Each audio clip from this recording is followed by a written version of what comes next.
Exam పరీక్ష అనేది ఎందుకు పెడతారంటే మనలోని ప్రతిభకి కొలమానం అది. ఇది మొహమాటానికి ఉండకూడదు, లేదా ఎవరినో సంతృప్తిపరచడానికి ఉండకూడదు, ప్రాక్టికల్గా ఉండాలి. నాకు తెలిసి మేము కాలేజీలు చదివే రోజుల్లో మార్కులు వేసేటప్పుడు పూర్తిగా చక్కటి దస్తూరితో రాసి డీటెయిల్డ్గా రాస్తే 10 మార్కులకు కాను 6 మార్కులు 7 హయ్యెస్ట్. ఒక్కసారి అనుకుంటా 8 వేశారు మా ఎకనామిక్స్ మాస్టర్ విత్ డయాగ్రామ్స్తో సహా వేస్తే. అప్పుడు ఏంటి సార్ అంతా డీటెయిల్ రాశానంటే, ఎప్పుడు అట్లాగా ఆశించబాక ఎకనామిక్స్లో 10కి 5-6 వేయాలి.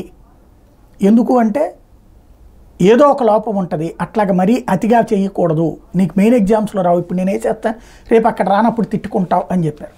తర్వాత నేను టీచర్గా పనిచేసినటువంటి సందర్భంలో మళ్ళీ మా ప్రిన్సిపాల్ గారు కూడా అదే చెప్పారు, మార్కులు వేసేటప్పుడు ఆ సిస్టమ్ ఉండాలి, మనం మరీ అతిగా వేయకూడదు. నేను వేసేటప్పుడు కూడా అట్లాగే ఉండేవి. ఇవాళ రోజును చూస్తుంటే అంటే మెయిన్ సైన్సు మ్యాథ్స్కి వేయడంలో తప్పులేదు, అక్కడ రైటింగ్ కానీ ఇవి 100కి 100 వేసినా తప్పులేదు. మ్యాథ్స్కి 100కి 100 వేయచ్చు, సైన్స్లో ఒక 5-10 లేకపోయినా పోనీ అది కూడా వేసినా అభ్యంతరం లేదు. కానీ లాంగ్వేజెస్ తెలుగు, ఇంగ్లీషు, హిందీ లాంటి వాటిలో 100కి 100 వేయడం ఇదివరకు ఉండేది కాదు.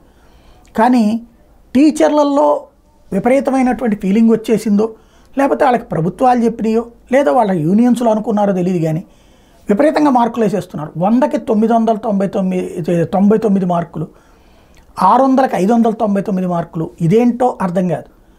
కార్పొరేట్ విద్యా సంస్థల వాళ్ళకి వస్తున్నాయి, ప్రభుత్వ పాఠశాలల వాళ్ళకి కూడా వస్తున్నాయి. కానీ అసలు ఏమాత్రం తప్పు లేకుండా వస్తున్నాయని వీళ్ళు భావిస్తే, వీళ్ళు ఆ తర్వాత ఫ్యూచర్లో అంత ఇదిగా ఉంటున్నారా అంటే 100కి 70% తేడా. అంటే వాళ్ళని సరిగ్గా మాట్లాడిస్తే ఆ విధమైన అంటే వాళ్ళలో ఉన్న ఆ టెక్స్ట్ బుక్ సబ్జెక్ట్ బేస్డ్ మార్కులు వేస్తున్నారు తప్పించి ఇన్డెప్త్ నాలెడ్జ్ ఆధారం అయినటువంటిది వేయట్లేదు. ఇదివరకు ఏంటంటే అది కూడా గమనంలోకి తీసుకునేవాళ్ళు, చదివి పట్టి రాశారా యాజ్ ఇట్ ఈజ్గా, లేకపోతే సృజన అంటే వాళ్ళల్లో ఉన్నటువంటి క్రియేటివిటీ కూడా ఉందా అంటే క్రియేటివిటీ కూడా ఉన్నటువంటి వాళ్ళకి మార్కులు ఎక్కువ పడే, యథాతథంగా బట్టి రాసేటటువంటి వాళ్ళకి తక్కువ పడే. ఇప్పుడు మార్పు వచ్చినట్టు కనబడుతుంది. అది మరి మాస్టర్లోనా లేకపోతే నిజంగానే స్టూడెంట్స్లో అంత అద్భుతమా అన్నటువంటిది చర్చ ఇప్పుడు సోషల్ మీడియాలో నడుస్తుంది.